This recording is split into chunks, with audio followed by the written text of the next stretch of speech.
예수님이요, 예수님께서 구약의 성경들을 들어 이렇게 인용을 하시지 않습니까? 근데 주로 예수님이 즐겨 인용한 구약 성경의 이야기는요, 신명기서가 있고, 그리고 시편이 있습니다. 그리고 이사야서가 있습니다. 구약의 이 세 성경 본문 가운데 주님이 주로 즐겨 사용하신 책입니다. 근데 특히 혹시 여러분 이 세 책 가운데요, 가장 많이 만약에 예수님이 인용하셨다라고 한다면 어느 책인 것 같습니까? 이사야서입니다. 이사야서를 가장 많이 사용하셨습니다. 이사야는 꽤 긴 대예언서로 되어 있는데 66장으로 되어 있습니다. 어떤 분들은요, 성경 전체의 구조를 축소해서 갖고 있는 책, 이게 이사야다, 이렇게까지도 이야기를 하고, 또 어떤 이는 마태, 마가, 누가, 요한복음, 사복음서라 그러죠. 만약에 성경 전체로 5복음서가 있다라고 말하면은 그것은 이사야서가 5복음서다, 이렇게까지 이야기를 합니다. 그 정도로 이사야서에는요, 예수 그리스도에 대한 이야기가 가장 구약에서 많이 나오고요. 그리고 그 내용 역시도 인간이 범죄로 말미암아 죄를 짓게 되었고, 그 죄로 말미암아 하나님의 도우심을 받지 못하고 거의 망한 것 같다가 결국은 하나님께서 예수 그리스도라는 분을 통하여 온 인류의 구원을 이루신 것처럼, 또한 이사야서도요, 그 이야기를 하나님이 결국은 너희들을 구원하여 주실 것이다 하는 이야기, 이것이 이사야서라는 책에 나와 있는 이야기입니다. 이사야 선지자의 이름은 여호와는 구원이시다라고 하는 이름을 가진 사람인데, 서두의 1장에 보면은 그가 어느 때, 어떤 상황일 때 활동을 했는가 하는 게 나와 있습니다. 유다왕 우시와 요담, 아하스, 히스기야 시대, 좀 더 정확하게 말하면은 히스기야의 아들 때까지, 므낫세까지 그렇게 활동을 한 선지자입니다. 사실은 이 히스기야 왕의 아들 므낫세 때, 이때 이 이사야 선지자가요, 므낫세가, 특히 이사야 선지자는 이 므낫세 왕이 자기 아버지의 좋은 점을 본받지 못하고요, 막 그냥 하나님 앞에서 하나님이 기뻐하지 않는 왕의 모습을 막 합니다. 그때에 이 이사야가 꼭 예수님이 바리새인과 서기관 율법학자들을 지적하고 그러면 안 된다, 회개하라 라고 하는 것처럼 이 이사야 선지자가 특히 마지막 그의 사역 마지막 인생 때에 므낫세 왕에게 지적을 많이 하죠. 그랬더니만 열받은 겁니다. 그래가지고 이사야 선지자를 나무에, 송판에 어떻게 묶어가지고 톱으로 켜서 죽여버렸습니다. 그래서 이사야 선지자는 3대에 걸쳐서 보통 복음 사역을 했다가요, 어떻게 보면 히스기야 왕 아들 4대째 복음을 전하다가 또 하나님의 뜻을 전하다가 순교한 그런 선지자입니다.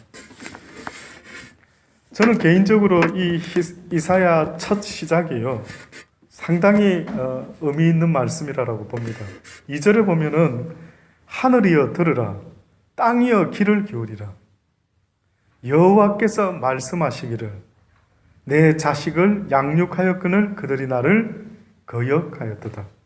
소는 그 임자를 알고 나귀는 주인의 구유를 알건만은 이스라엘은 알지 못하고 나의 백성은 깨닫지 못하는도다.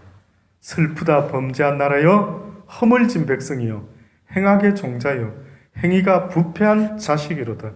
그들이 여호와를 버리며 이스라엘의 거룩한 자를 만유리 여겨 멀리하고 물러갔도다. 너희가 어찌하여 매를 더 맞으려고 더욱 패역하느냐. 온 머리는 병들었고 온 마음은 피곤하였고 발바닥에서 머리까지 성한 곳이 없이 상한 것과 터진 것과 새로 맞은 흔적뿐이거늘 그것을 짜며 싸매며 기름으로 유하게 함을 받지 못하였도다.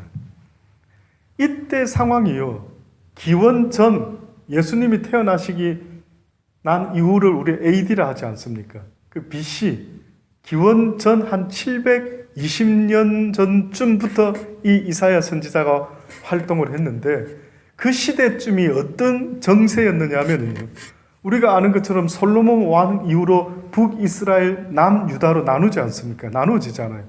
근데 아수르에게 이 북이스라엘의 범죄함 때문에요, 아수르는 거의 다 북이스라엘은 거의 패망한 상태였습니다. 그리고 지금 이 이사야 선지자가 등장하는 이 순간이요, 남유다도 거의 아주 패망 직전에 가 있는 이런 어려운 상황입니다. 근데 지금 이 이야기를 하지 않습니까? 너희가 어찌하여 이렇게 범죄한 나라가 되었는고, 허물진 백성이 되었는고. 자기들에게 닥친 이 위기가 무슨 이유로 이렇게 자기들이 아수르에게 당하고 있는지조차도 어떻게 보면 알지를 못하는 거예요. 그러니 이사야라는 선지자를 통해서 너희들이 지금 왜 이렇게 어려움을 당하고 잡혀가고 죽고 아주 풍전등화와 같은 이런 어려운 상황이 되고 있는 줄을 아느냐? 그 이유는 하고 말씀하는데 한마디로 슬프다, 범죄한 나라예요. 너희가 하나님 앞에서 범죄했다라고 그렇게 이야기를 합니다. 세상에서 가장 안타까운 것은요, 하나님의 도움을 받지 못할 뿐만 아니라 하나님 앞에 범죄함으로 말미암아 하나님의 진노를 받게 되는 것, 이것은 사단의 어떤 것보다도 더 무서운 일이라는 것을 성경은 계속해서 말씀하고 있죠. 그래서 너희가 이 세상에서 정말 두렵고 떨림으로 경성해야 되는 순간이 있다면 그것은 하나님 앞에서 경성을 해야 됩니다. 근데 사실은 우리 개신교를 어떤 분들이 평가할 때에 다른 종교들은, 특히 캐톨릭은 좀 경건함이 있대요. 어떤 이의 말에 의하면요, 캐톨릭은 좀 상당히 경건하고 좀 엄숙한 맛이 있고 한데 기독교는 좀 날라리 같아요. 그냥 뭐 잔치하고 놀고 뭐 어디 모여서 막 어디 피크닉 가고 모여서 뭐 어디 산에 찾아가 다니고 하는데, 어쨌든 사실은 저희 중학교 때 친구 하나도 그런 표현을 한 적이 있었어요. 중학교 때 친구인데 한국에 갔을 때에 몇십 년 만에 만났더랬어요. 근데 제가 아직도 기억이 나요. 고등학교 때 제가 이제 학생부 총무를 하면서 그래도 주변에 친구들, 안 믿는 친구들이, 학교 친구들, 뭐 중학교 친구들 만나면은 예수 믿어야 된다고. 그 당시 때 저는 17살 때 너무 그 경험을 하다 보니까 저도 모르게 누구 만나면 하나님 이야기를 한 것 같아요. 근데 그 중에 그 친했던 친구가 있었는데 그 친구에게도 제가 하나님 이야기를 했어요. 근데 그때 기억이 아직 잊혀지지 않는데 뜻밖에도 그 친구가 뭐라고 이야기냐면 자기는 조용한 종교가 좋대요. 조용한 종교. 그 불교 쪽이 자기하고는 가깝다고 하면서요, 자기는 오히려 산을 찾아가고 이렇게 주말 되면은 그렇게 갔다가 좀 쉬었다 내려오고, 이게 오히려 체질에 맞지 교회는 자기하고는 체질이 아닌 것 같다고 이러면서 제가 교회를 가자라고 했는데 가지 않았던 것 같아요. 사실은 기독교의 어떤 모습 속에 자유로움도 좋지만은요, 사실은 하나님을 두렵고 떨리는 마음으로 사실은 생각해야 되는 면에 있어서는요, 오히려 이슬람인들 보면은 때만 되면은, 그쵸? 쫙 일하다가도 멈추고 뭐 그 시간 되면은 막 알라 신에게 부복을 하지 않습니까? 과연 우리에게도 그런 마음이 있을까? 기독교에도 그런 분위기의 신앙생활의 모습이 있을 거예요. 그런데 안타까운 것은 이스라엘 백성들이 어느 날 하나님을요 경외하는 것을 잃어버리고 말았던 겁니다. 자기들의 삶에 있어서 신경 써야 될 파트가 하나님이었는데 그 하나님께 신경 쓰지 못하고요 그냥 하나님이 원치 않는 삶을 행하며 사는 그 모습이 하나님을 경외하지 아니하고 하나님을 두렵고 떨므로 애쓰지 못하는 그런 모습이 되고 말았을 때 그들은 아수르라는 나라에게요 패망하기 시작했던 겁니다.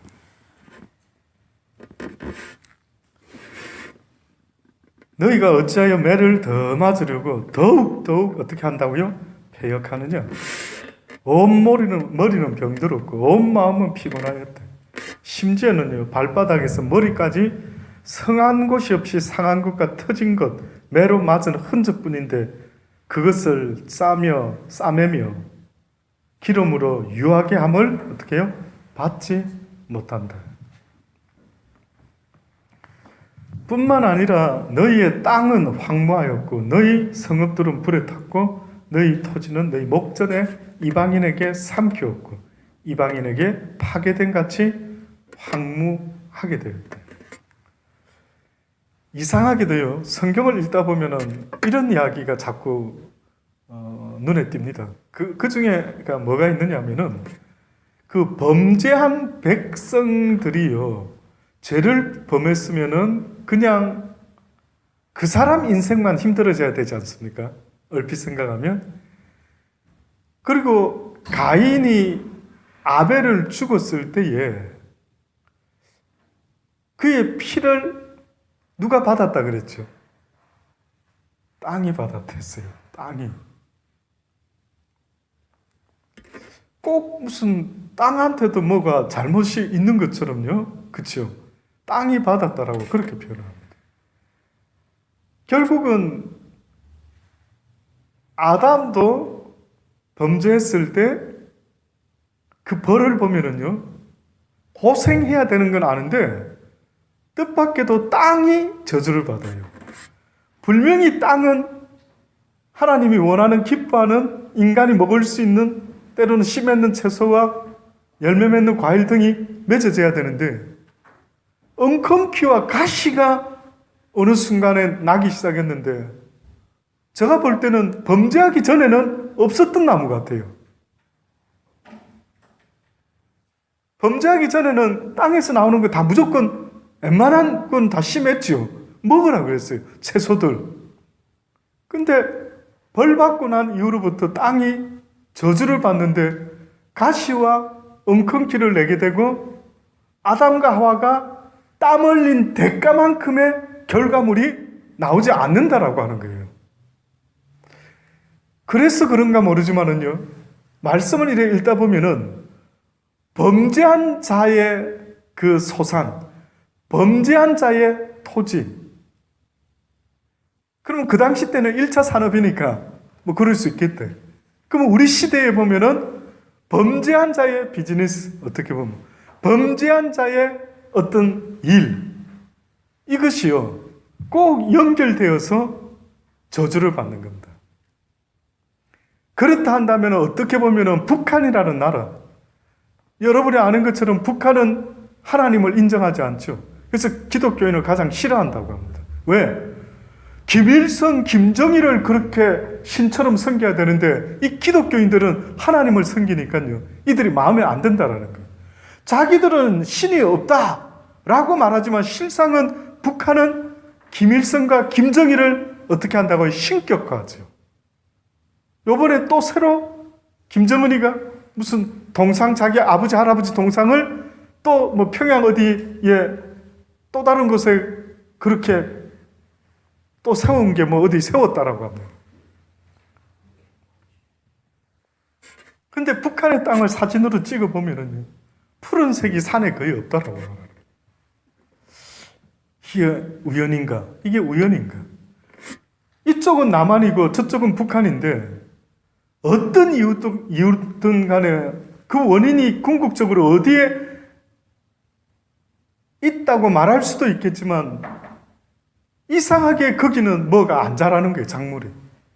제대로 산도 잘 안 자라고, 물론 다 캐먹고 잘라먹고 뭐 했다고는 하지만은 이상하게 거기서는 소출이 충분하지가 않는 모양이에요.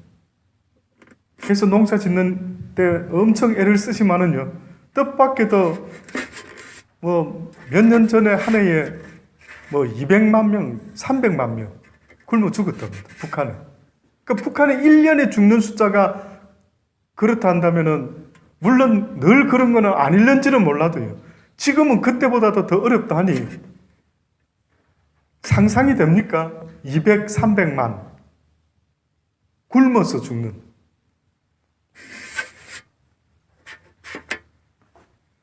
이스라엘 백성들이 하나님께 범죄를 했을 때에 너희 땅은 황무하였고 너희 성읍들은 불에 탔고 너희 토지는 너희 목전에 이방인에게 삼키었고 이방인에게 파괴됨 같이 황무하였고 딸 시온은 포도원의 망대같이 원두밭의 상직막같이 에워싸인 성읍같이 겨우 남았대.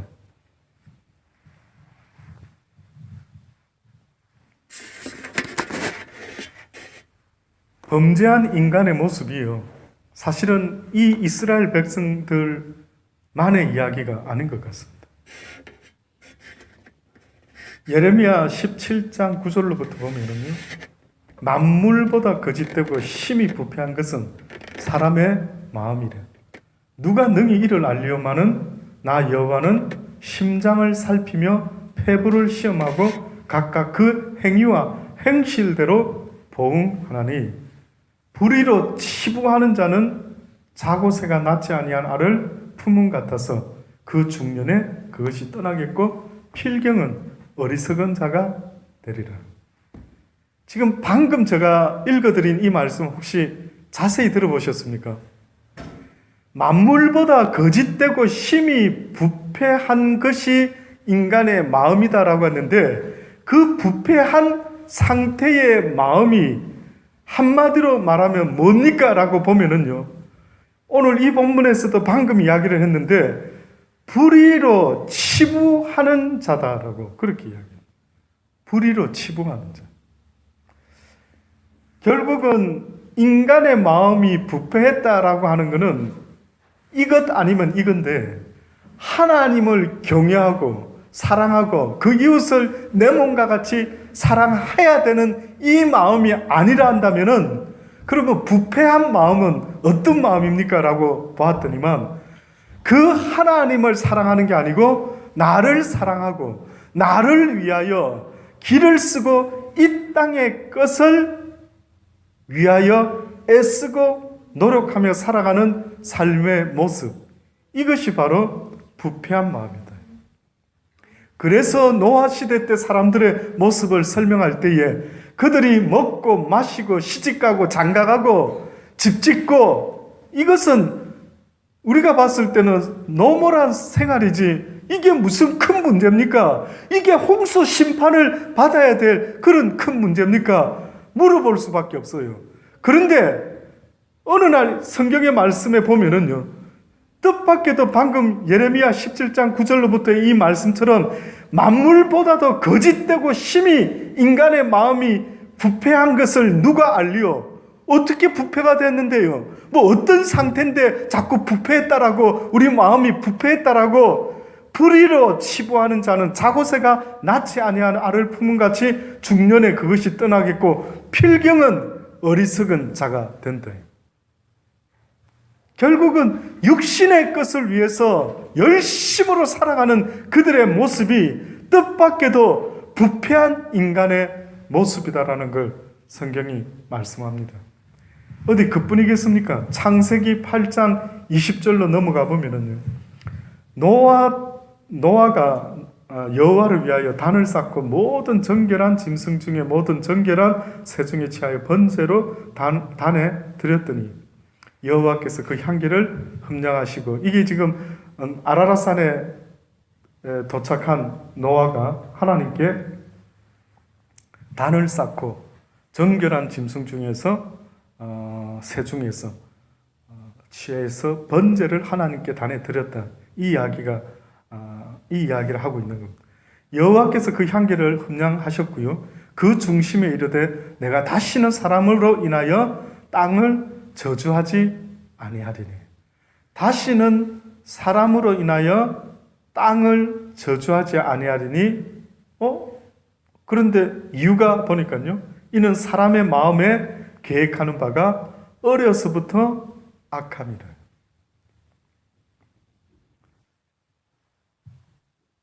내가 전에 행한 것 같이 모든 생물을 멸하지 아니하리니 땅에 있을 동안에는 심음과 거둠과 추위와 더위와 여름과 겨울과 낮과 밤이 쉬지 아니하리라. 지금 하나님이 인간을 아마 홍수로 심판하시고 뭔가를 기대를 하신 것 같아요. 기대를 하셨는데 어떻게 보면은 인간만 저주를 받은 게 아니고 노아 가족을 제외한 인간만 저주받은 게 아니고 인간 때문에 어디까지 저주를 받는다고요? 땅의 모든 것들이 다 저주를 받았어요. 모든 자연 삼라만상과 땅의 피조물들이요. 하나님의 아들들이 이 땅에 빨리 나타나기를 고대를 한대요. 너무 피곤하대요, 만물이. 복종케 하시는 자가 있기 때문에 어쩔 수 없이 이 인간의 타락 가운데 함께 어떻게 보면은 저주를 받아 복종하고 있는 것이지. 이겨낼 수만 있다면, 달라질 수만 있다면 그들은 그것을 고대하고 있대요. 지금 이 말은 인간이 한 말이 아니고요. 만물이 그렇게 지금 심히 피곤해하며 괴로워하고 있대요. 근데 하나님이 노아 시대 때의 사람들을 다 심판하시고 나서 내가 다시는 사람으로 인하여 땅을 저주하지 아니하리니. 저주하시고 계신지 안 하시는지 뭐라고 말할 수는 없지만요. 근데 문제는 이는 사람의 마음에 계획하는 바가 어려서부터 어떻다고요? 악함이라.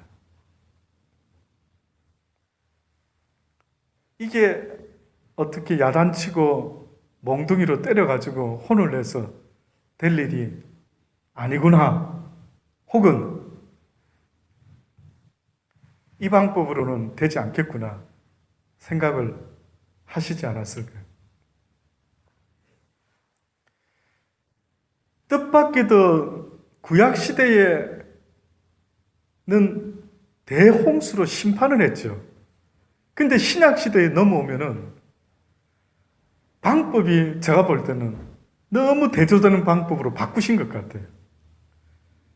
저주하고 심판하시지 않겠다고 무지개를 보이신 하나님이 약속하신 주님이 하나님께서 어떤 계획을 세우셨나 보니까 뜻밖에도 예수 그리스도를 어떻게 해요?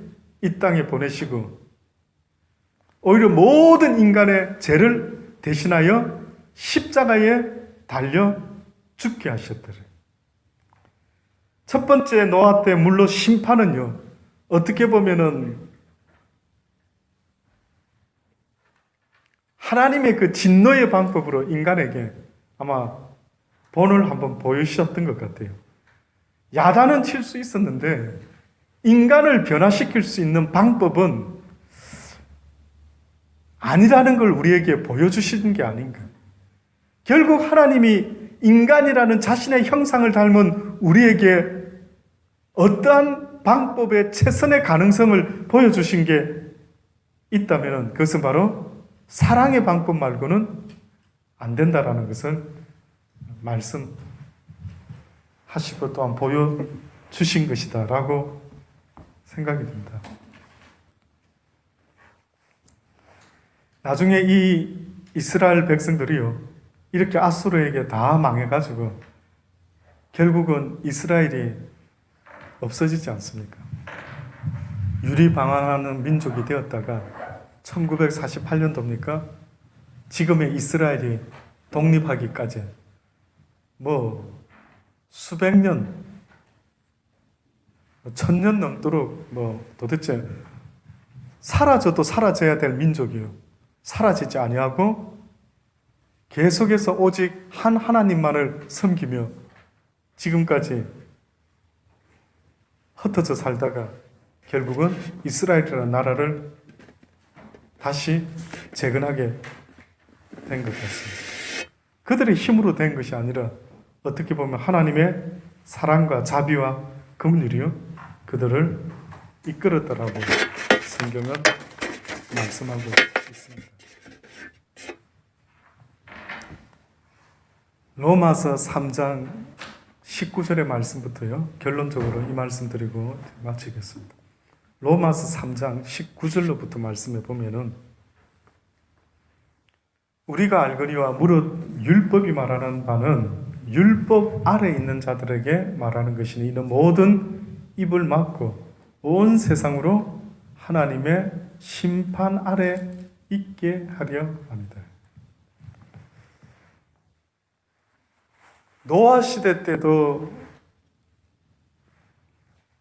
하나님의 심판을 받았죠. 근데 무지개를 보이시면서 두 번 다시는 이런 방법으로 물로 심판하지 아니하리라 하신 하나님이요 어느 날 다시 한번 인간들을 심판 아래 다시 두시는데 그것이 바로 율법이라는 것으로 모든 인생들을 하나님의 심판 아래 벌받아도 할 말 없도록끔 이렇게 율법을 그들에게 줍니다. 율법이 말하는 바는 율법 아래 있는 자들에게 말하는 것이니 이는 모든 입을 막고 온 세상으로 하나님의 심판 아래 있게 하려 합니다. 이제 율법 이후로 살아가는 우리에게 있어서요 한마디로 우리는 죽어 마땅한 인생들이 되고 말았다라고 성경이 이제 전제를 합니다. 그러므로 율법의 행위로 그의 앞에 어렵다 하심을 얻을 육체가 없나니 율법으로는 죄를 깨달음이라. 이제는 율법 외에 하나님의 한 의가 나타났으니 율법과 선지자들에게 증거를 받은 것이다. 율법도 율법으로는 안 되는구나 라고 하는 증거와 또한 선지자들에게 이사야 선지자가 특히 예언을 했던 것처럼요. 하나님의 한 의가 이 땅에 나타나게 되는데 아마 이것이 이제 하나님이 쓰시는 최후의 또 최고의 방법 같습니다.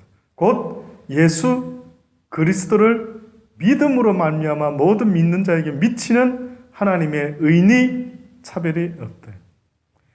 하나님의 의로 예수 그리스도가 이 땅에 나타났는데 이 예수 그리스도는 하나님의 의다. 그런데 이 예수 그리스도를 믿는 자들에게는 믿는 이것이 곧 그들의 의가 될 것이다. 노아 시대 때에 하나님이 이제 다시는 이들을 물로 심판하지 아니하리라. 그들이 어렸을 때부터 계획하고 생각하는 것들이 전부 다가 심히 악하더라. 그들에게서는 도무지 그 무엇도 기대할 수 있는 게 없다. 그런데 하나님께서 한 가지 히든 카드를 내시는 것처럼요. 나는 너희들의 삶에 기대는 안 한다. 잘 한번 생각해 보십시오. 나는 너희들이 내 눈에 딱 드는 육을 가진 멋진 인생을 사는 인간을 그렇게 기대할 수가 없구나. 의인은 없나니 하나도 없다. 근데 하나님께서 한 가지 비밀 카드를 제시하시는데 멋진 삶은 기대 안 하지만 딱 한 가지 기대하겠다라는 거죠. 그게 뭐라고요? 예수 그리스도는 하나님의 의인데 올바른 것, 의로운 것. 의인은 없나니 하나도 없고 모든 다가 죄인이다. 근데 하나님이 의인이 없는 이 세상에서 너 의인으로 간주해 줄게. 인정. 너 9가지 못해도 좋아. 그러면 이거 하나만 할 수만 있다면 나는 너를 이 기준에서 의인이라고 말할게. 이런 계획을 세우신 것 같아요. 그 계획이 지금 보니까 예수 그리스도를 믿음으로 말미암아 모든 믿는 자에게 미치는 하나님의 의인이 차별이 없느니라.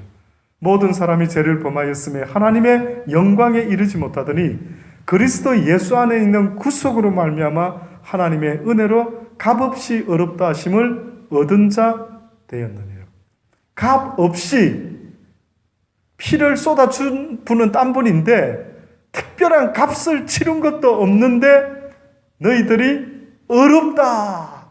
이제는 하늘나라에 들어올 수 있는 의인이 되었다라고 하심을 얻게 되었다는데 그게 바로 예수 그리스도를 믿는 자에게 주어지는 그리스도 안에 있는 구속으로 말미암아 이 예수를 하나님이 그의 피로 인하여 믿음으로 말미암는 화목 제물로 세우셨습니다. 예수를 하나님이 십자가 사형의 제물과 같이 피 흘려 죽게 하셨대요. 하나님이 그의 피로 인하여 믿음으로 말미암는 화목제. 원래는 사람의 피, 예수님의 피를 이야기했던 적이 없었는데 짐승의 피로 제사를 드리는데 갑자기 예수님의 피가 이제는 너희들에게 의인이 되게 해서 하늘나라로 인도하게 되는데 그 예수님의 피, 이 제사는 다른 제사들은 돈을 주고 제물을 사서 가지고 와서 제사장이 제물을 하나님께 중보로 드렸는데 이제는 너희가 사가지고는 안 와도 되겠다. 이게 사가지고는. 근데 사는 것처럼 한 가지 힘을 써야 되는 게 있는데 그것이 바로 믿음으로 드려야 된다.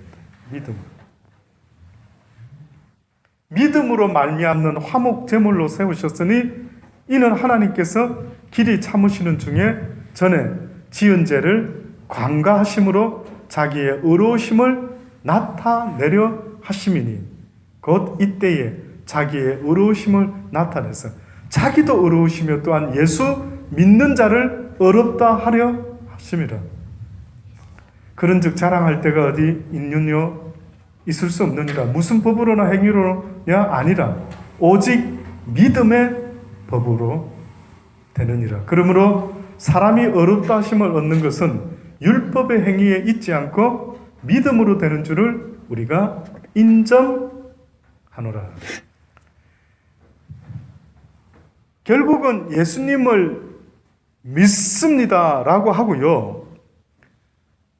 죽을 수 있으면은 어떤 특별한 믿음의 삶이 안 보여도 이 믿음의 효력은 있는 것 같아요.